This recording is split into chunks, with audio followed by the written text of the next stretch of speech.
el experimento que se ha hecho sobre las propiedades de la antimateria, que decía yo, ¿no? En particular, la medida de la relación carga-masa del antiprotón, o sea, el positrón, ¿no?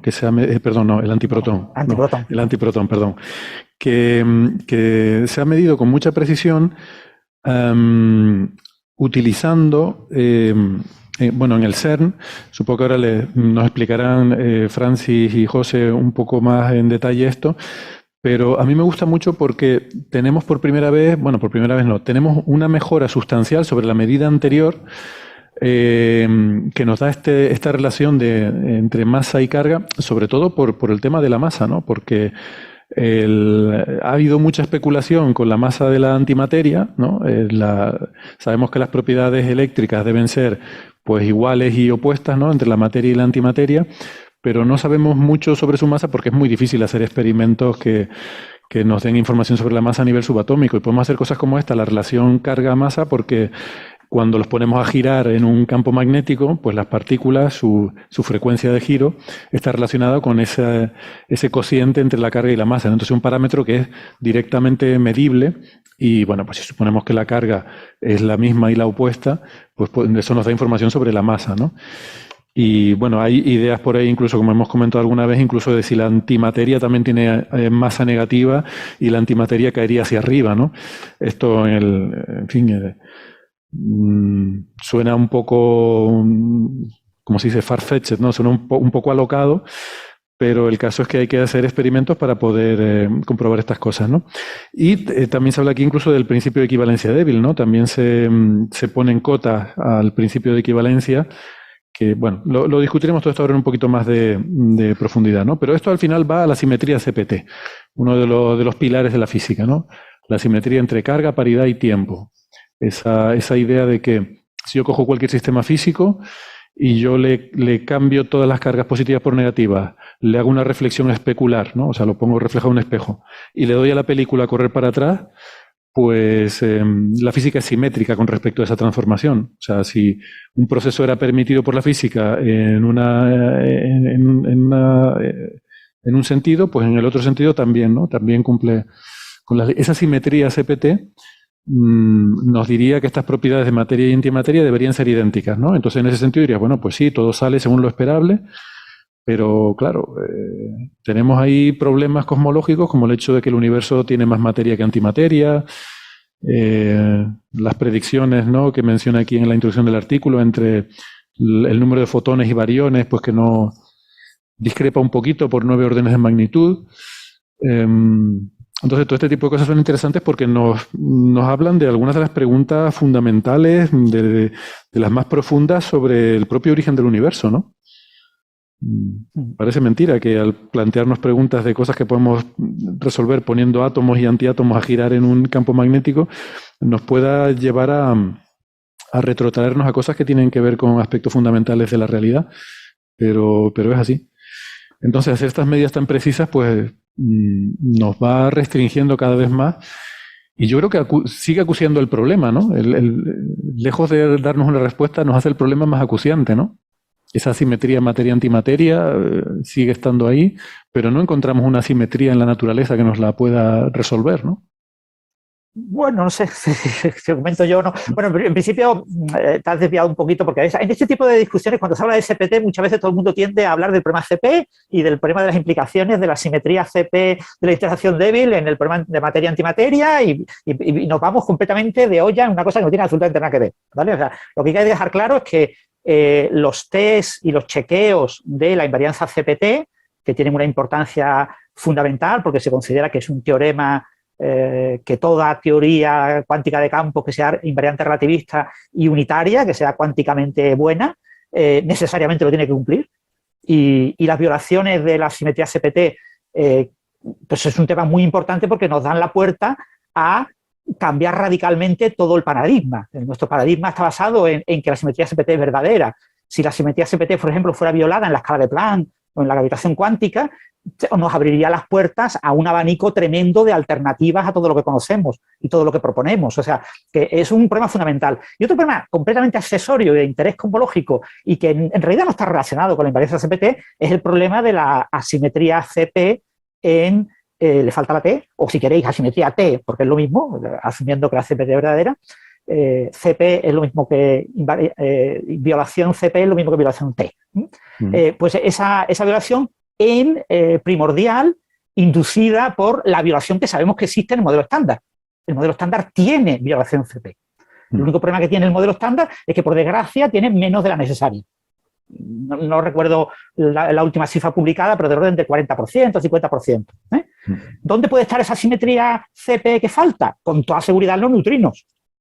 Con toda seguridad, porque en los neutrinos estamos teniendo ya indicios claros de que ahí está, de que ahí hay. Pero tenemos que cuantificarla y ver exactamente. Lo ideal sería que los neutrinos fueran partículas de Majorana y entonces nos sobraría simetría CP por todos lados. Pero eso es un problema que no tiene nada que ver, ¿vale? O sea, no nos confundamos. Porque... Yo en mi defensa diré que es que lo ponen aquí en el autor, los claro, autores en el artículo. O sea, en la introducción... Lo hacen muy habitualmente, ¿no? Este es un artículo de la coloración BASE, de la coloración base, BASE, es el experimento de simetría barión-antivarión, que no sé por qué últimamente con el rollo este de que ahora están penalizando a los autores de artículos por estar en colaboraciones. Si tú eres autor de un artículo en Atlas, como son 2.000 autores, tu artículo vale una mierda, con perdón. Entonces las colaboraciones pequeñas dicen, como llegamos a artículos de la colaboración BASE, nos van a meter en el mismo saco, pero es que la colaboración BASE somos menos de 30 personas. No es el mismo saco, menos de 30 personas que 2.000. Entonces ahora firman todos con su nombrecito individualmente, ¿no? y mencionan que es la colaboración BASE la que lo publica, ¿vale? O sea, pero bueno, no importa. Este es un experimento, bueno, es una colaboración que trabaja con otro experimento, que es un experimento que almacena antiprotones, y ellos usan esos antiprotones almacenados, extraen antiprotones y en unas trampas magnéticas para hacer experimentos de asimetría, bueno, de violación potencial de la simetría CPT y experimentos de efecto gravitacional, el efecto de la gravedad del Sol y de la Tierra en antiprotones, ¿no? Entonces es un experimento muy interesante, explorar la simetría CPT por las implicaciones que tendría que la simetría CPT no se cumpliera, ¿no? Esto es algo más radical incluso que cuando... A ver, no pensamos que debe violarse CPT en el sentido de que, y quizás así le puede pasar también un poco la pelota a José, que quizás en este tema le apetezca comentar más cosas, en el sentido, como dice Francis, vale, una teoría cuántica de campos con invariancia de Lorentz, digamos, sin gravedad, sí, debe cumplir CPT, eso parece bien establecido. Pero una teoría de gravedad cuántica, entiendo que hay razones fuertes para pensar que en gravedad cuántica sí debería violarse CPT, ¿no? No sé si teoría de cuerdas a lo mejor nos da pistas en ese sentido o nos da... Todo lo contrario, la gran ventaja de la teoría de cuerdas, ¿no, José? Es que no viola CPT. ¿No? Sí, yo lo que es, desde luego, lo único que me atrevo a decir al respecto, estoy muy de acuerdo con la descripción que hizo Francis antes. O sea, en teoría cuántica de campos, CPT es un teorema, con una serie de hipótesis, por supuesto, pero hipótesis muy razonables, muy básicas. Entonces, por eso uno puede hacer experimentos para comprobar que la naturaleza obedece a un teorema, está muy bien, pero uno también podría pensar que es aburrido, porque ¿qué vas a esperar? Te va a resultar que sí, y ese es el resultado esperable. Claro, imagino cuando buscan... Pero queremos ir a gravedad cuántica, claro. Cuando buscan coquetear con la gravedad, bueno, evidentemente están buscando un lugar donde podría haber sorpresa, donde no hay ningún teorema que te garantice nada. Podrá haber una predicción que haga la teoría de cuerdas, otra que haga el loop quantum gravity, cada una de ellas, pero no sabemos, no tenemos la menor idea. No son teorías consolidadas como si es la teoría cuántica de campos. Sí. En principio es eso. Hay gente que explora eso, ¿no? Si tú abres la veda de la violación CPT en el modelo estándar, puedes añadir una enormidad de términos que violan CPT. O sea, una de las ventajas del modelo estándar que se basa en la idea de las interacciones tipo gauge, que te limitan mucho los posibles términos que pueden tener las teorías, pero muchísimo. Y salvo que rompa simetrías, no puedes sacar nada que se parezca al universo que conocemos, así que obligatoriamente te ves obligado a romper simetrías para que algo se parezca a lo que conocemos. O sea, es una simetría extremadamente fuerte, una redundancia muy grande en las ecuaciones. Y claro, si tú encontraras indicios de que se viola CPT, se te abre la veda a qué términos puedo añadir al modelo estándar. ya no tengo que mantener la renormalizabilidad ni nada, puedo añadir cualquier cosa y aparecen infinitos términos y bueno, y eso nos complicaría la vida completamente a todos los físicos, ¿no? En cuanto a la gravitación cuántica, hay gente que lo ha propuesto la posibilidad de que la invariancia Lorentz se rompa, ¿no? O sea, la simetría CPT es que no hay comportamiento cuántico o que no hay comportamiento relativista. Entonces, se han propuesto ambas cosas. O sea, hay gente que dice que la gravedad es clásica a todas las energías, incluso a la energía de Planck, ¿eh? Y entonces, siendo clásica, hay mecanismos para garantizar que siga siendo clásica y no hay ningún problema, nunca hay que recurrir a la cuántica para la gravedad. Entonces, la gravedad tiene que violar CPT a esas energías. O, todo lo contrario, que sigue siendo cuántica, pero que no cumple la invariancia Lorentz. Entonces, eso también se ha propuesto. Pero son propuestas muy, muy alternativas, ¿no? Lo más natural es pensar que lo bonito sería que la gravedad cuántica también cumpliera con el teorema CPT, ¿no? O sea, eso sería lo bonito y lo agradable y lo que probablemente acabe ocurriendo, ¿eh? No creo que... Porque las hipótesis del teorema CPT son muy básicas, son muy, muy fundacionales, es muy difícil concebir. Pero bueno, en su momento la paridad se consideró también un dogma. Todo tenía que ser invariante ante reflexión en el espejo. La C, la P y la T eran invarianzas absolutas, ¿no? Y no era concebible una teoría que violara la paridad. Y de repente unos señores dicen, pues es posible que estos indicios que se han observado aquí signifiquen violación de paridad. Y además es posible que el experimento de esta compañera resulta que si este experimento ella toca un poquito y hace exactamente esto, va a haber tal resultado si no se cumple P. Ella lo hace y obtiene lo que han dicho los teóricos, le dan el premio Nobel a los teóricos en menos de un año.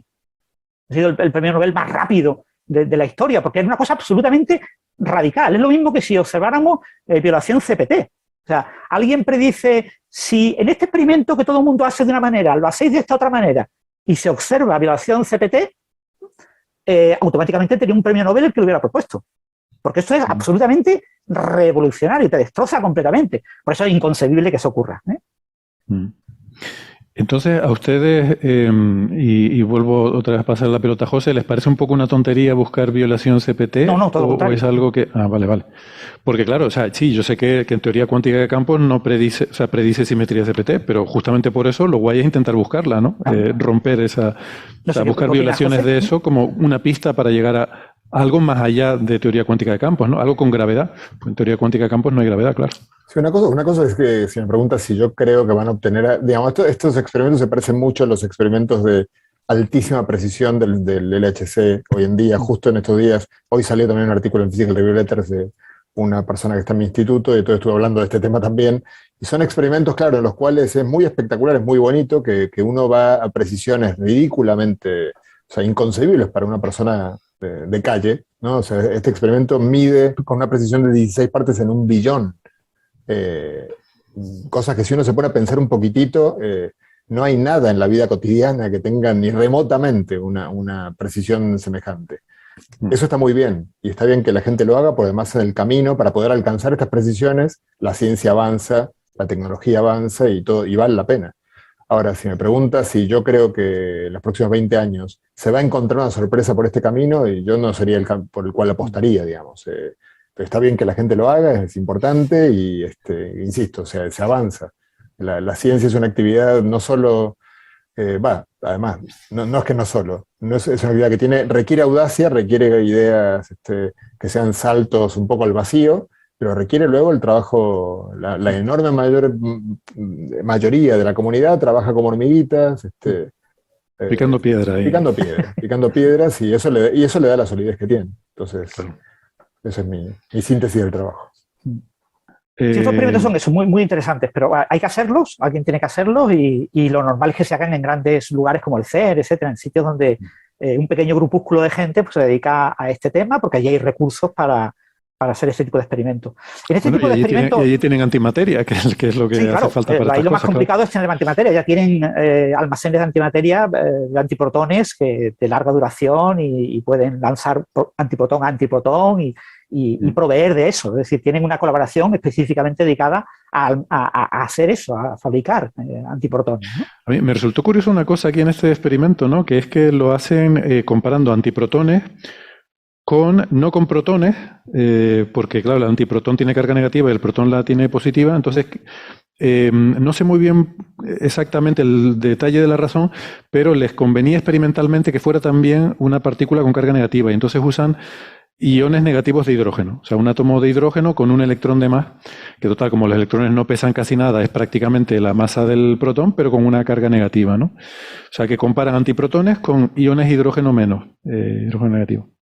Y este grupo básicamente compite con ALFA, ¿no? La colaboración ALFA que también hace experimentos con antiátomos de hidrógeno y quieren también... Son colaboradores. No hay una competencia clara. Igual lo que menciona esto del ion de hidrógeno, pues me despierta cierta suspicacia. La precisión de 16 partes en un billón, porque el electrón es más liviano que el protón, sí, pero una parte en 2000, digamos. Sí. Comparado con esa precisión es... Sí, pero está incluida en el cálculo. O sea, sí, pero bueno. Se supone que conocemos tan bien el átomo de hidrógeno y lo podemos calcular con tal precisión que trabajar con un hidrógeno negativo o trabajar con un protón. En este experimento, en el que utilizan el mismo campo magnético para ambos, meten el ion de hidrógeno y meten el antiprotón y los hacen recorrer el mismo camino, porque esa es la gran ventaja de utilizar los dos, ¿no? Si yo quiero utilizar un experimento con un protón y un antiprotón, ¿qué hago con el campo magnético? O sea, tengo que hacer un campo magnético que sea el adecuado para el protón y el adecuado para el antiprotón. Y además quiero que los dos vayan corriendo por el mismo lugar, pues tengo que cambiar los campos magnéticos súper rápido, con lo que la estabilidad de los campos magnéticos es una basura, va fatal porque son campos magnéticos variables, todo se complica infinito y obtengo muy poquísimos decimales, ¿no? Entonces, lo que ha habido en algunos experimentos previos es que o metes solamente el protón o metes solamente el antiprotón, ¿eh? Y tu sistema permite que el campo magnético vaya cambiando de dirección en cada caso. Pero claro, eso siempre te deja la duda de que hay ciertas cosas de precisión asociadas al hecho de que estás metiendo cosas distintas. No, es que se parecen tanto el protón y el antiprotón que es meter lo mismo. No es lo mismo, porque un protón es muy fácil de generar y producir y mandar por ahí, pero producir un antiprotón requiere todo un mecanismo por detrás muchísimo más complicado. Entonces, para ello es una ventaja sustituir el protón por algo que tenga carga negativa. Y como se conoce perfectamente la física del hidrógeno, pues se puede descontar la física el efecto de los electrones. Sí, pero la física del hidrógeno sí, pero el hidrógeno con un electrón más, digamos, necesitas conocer el espectro teniendo en cuenta la interacción entre los dos electrones con una precisión de 16 partes en un billón, me imagino, para no...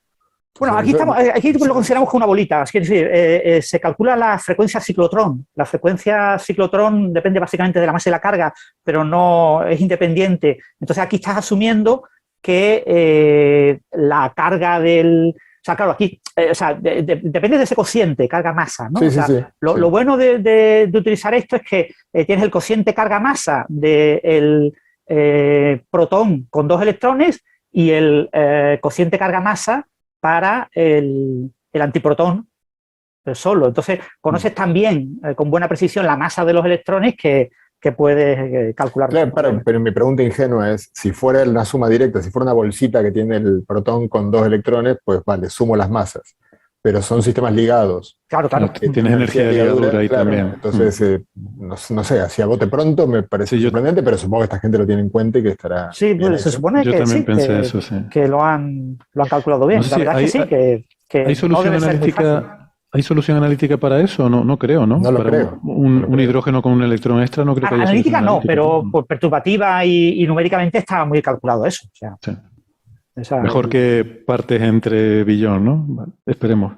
Pero no creo que sea necesario. Bueno, no lo sé. No he mirado los detalles. La verdad es que el cálculo detallado no viene, entonces lo mismo la información suplementaria, pero no lo digo porque sí, para sacar esa propiedad del antiprotón, claro, depende de la que he usado como referencia, que es la del hidrógeno negativo, ¿no? Sí. O sea que para poder tener esa precisión que dicen de 16 partes por billón en el antiprotón, deben tener una precisión comparable en el otro lado, ¿no? Supongo que a eso se refiere José.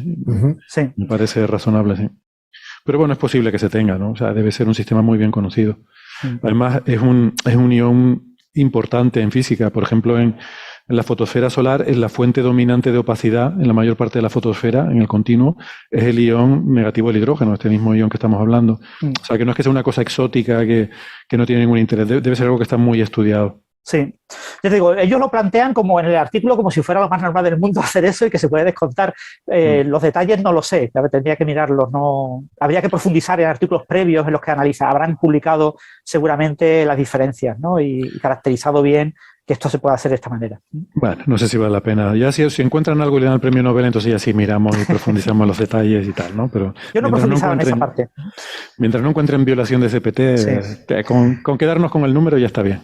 Sí, entonces eso, no han observado, yo os digo, a ver, que lo que han observado es el cociente carga-masa entre carga-masa del protón y el antiprotón, ¿vale? O sea que no es cociente entre cargas o cociente entre masas, lo que a uno le encantaría para CPT es cociente entre masas, ¿no?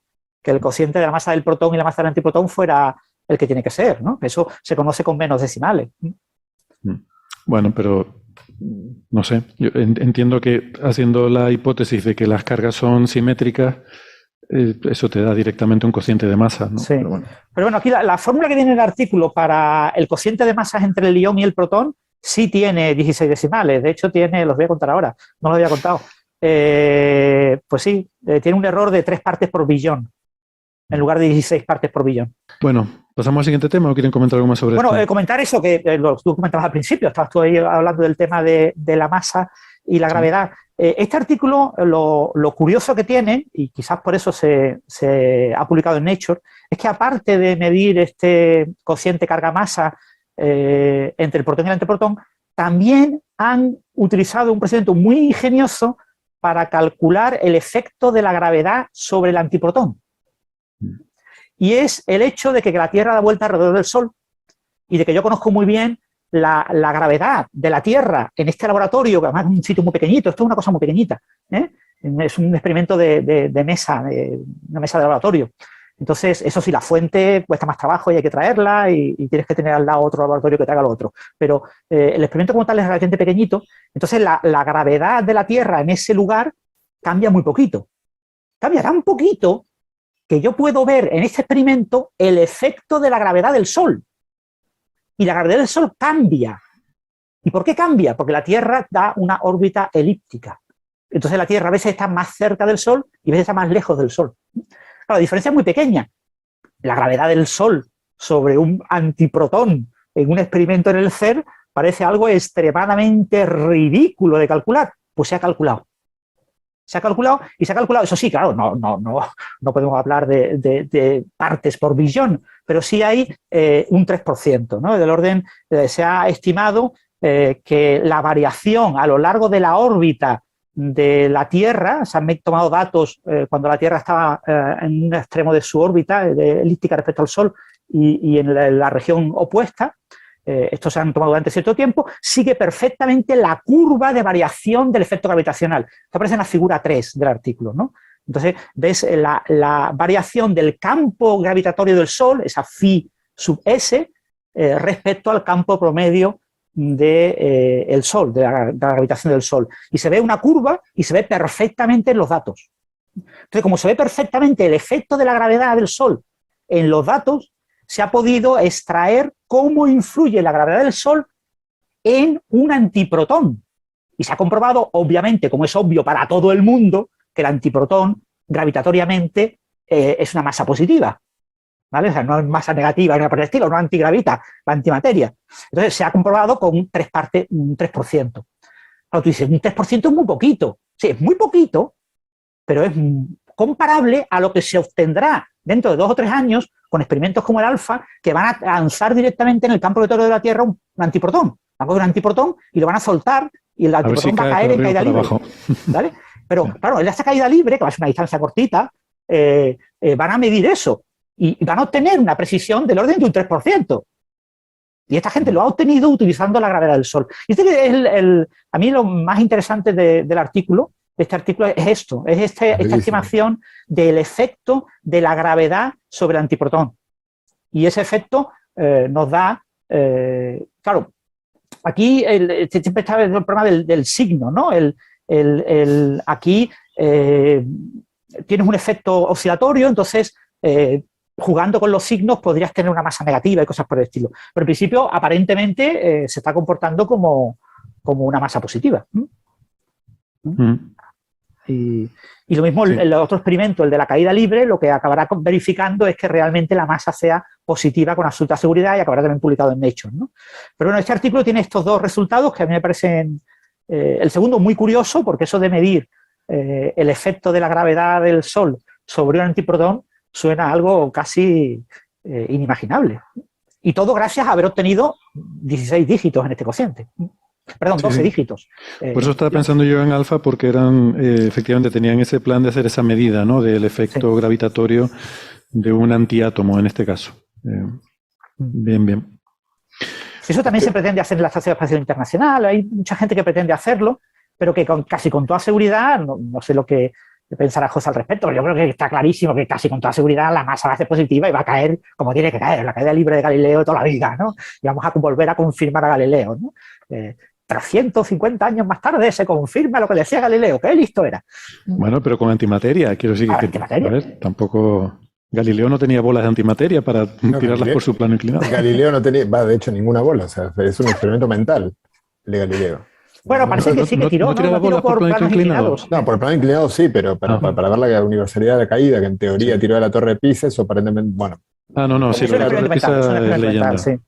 Oye, estoy viendo, bueno, es bellísimo esto que acaba de contar Francis, la verdad, y estoy viendo que efectivamente la fórmula 7 del paper calcula en la masa del H-, del hidrógeno, del ion de hidrógeno, y es una fórmula que tiene su complejidad, digamos, o sea, tiene la suma de las masas menos una serie de términos tres términos hay, más que contribuyen, pero que se ve que los tienen controlados. Sí. Eso está en métodos. Eso está en la sección de métodos, sí.